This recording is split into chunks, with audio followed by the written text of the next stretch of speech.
الحمدللہ رب العالمین والعاقبۃ للمتقین الصلاۃ والسلام علی سید الانبیاء والمرسلین۔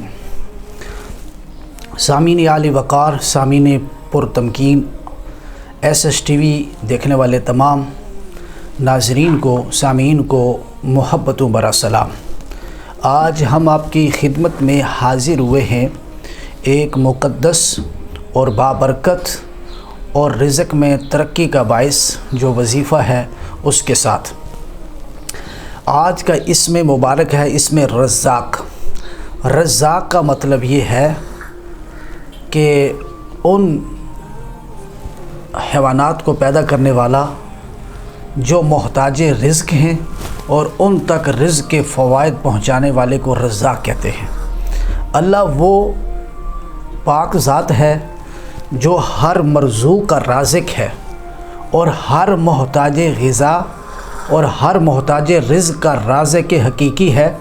اس تک رزق کے فوائد منتقل کرنا اسی کی شان ہے، اسی کی قدرت ہے، اسی کی طاقت ہے۔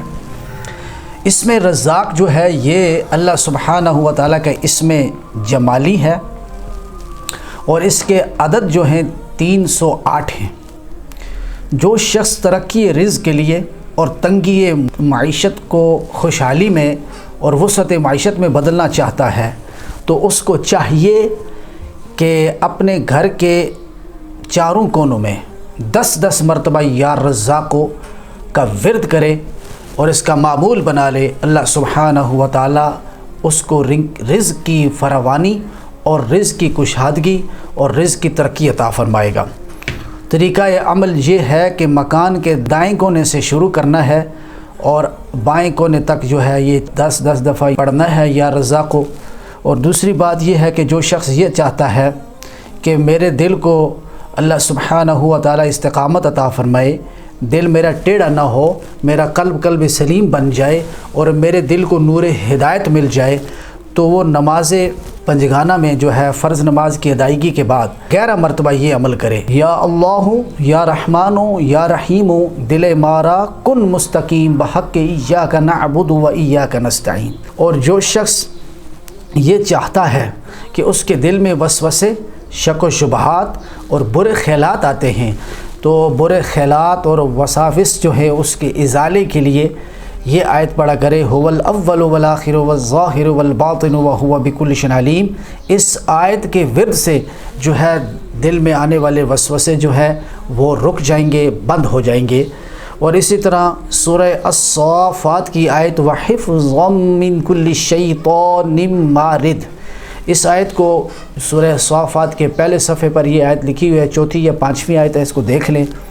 اور اس کے علاوہ جو شخص یہ چاہتا ہے کہ میرے رزق میں برکت ہو جائے تو وہ سورہ الم نشرح جو ہے اپنے کھانے پینے پر دم کر کے کھائے، اللہ سبحانہ و تعالیٰ اس کے رزق میں برکت ڈال دے گا۔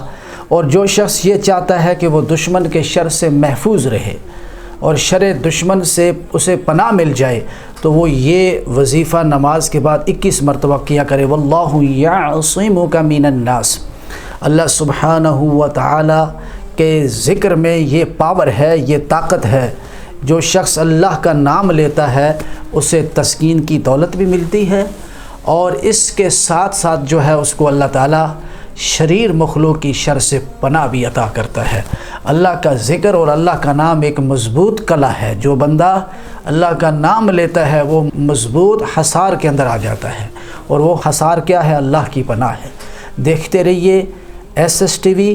تب تک کے لیے اپنے میزبان سید شفقت حسین بخاری کو اجازت دیجیے۔ وما توفیق الا باللہ۔